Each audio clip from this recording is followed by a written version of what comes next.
Vrai ou faux? La 5G est-elle vraiment utile?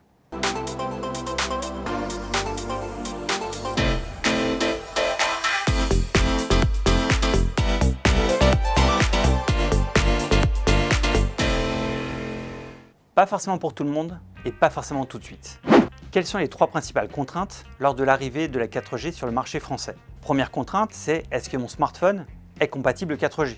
Deuxième contrainte, est-ce que mon abonnement me permet de bénéficier de la 4G?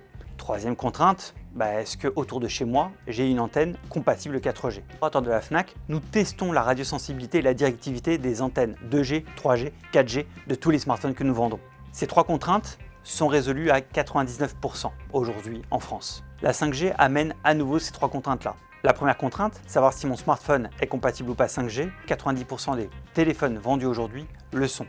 La deuxième contrainte, celle de l'abonnement, les formules intègrent parfaitement l'évolution à la 5G. La troisième contrainte est un peu plus complexe. Au niveau des déploiements des antennes, c'est beaucoup plus long et on n'est pas du tout encore aujourd'hui à 90%, 99% du territoire couvert. On est entre 30 et 70% selon l'opérateur. Si par exemple vous vivez dans une zone urbaine ultra dense, il y a de fortes chances que votre zone soit couverte par la 5G. Qu'est-ce qu'apporte de plus la 5G? On passerait donc de 1 gigabit seconde à 10 gigabits seconde, donc on multiplierait par 10. Ensuite, il y a le débit, mais il y a la latence. La latence, c'est le temps de réaction.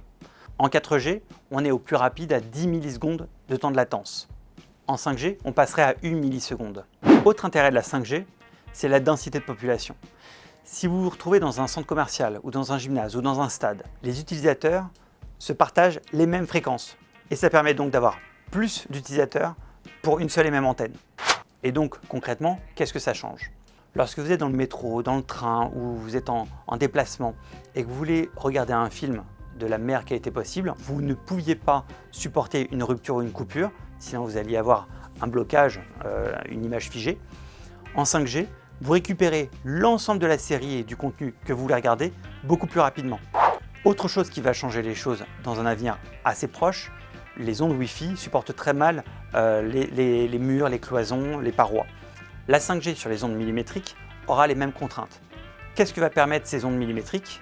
Un débit extraordinaire. On pourra monter aux 100 gigabits seconde. À la question vrai ou faux, la 5G est-elle vraiment utile? Pas forcément pour tout le monde, pas forcément tout de suite. Regardez autour de vous si votre opérateur a disposé des antennes 5G.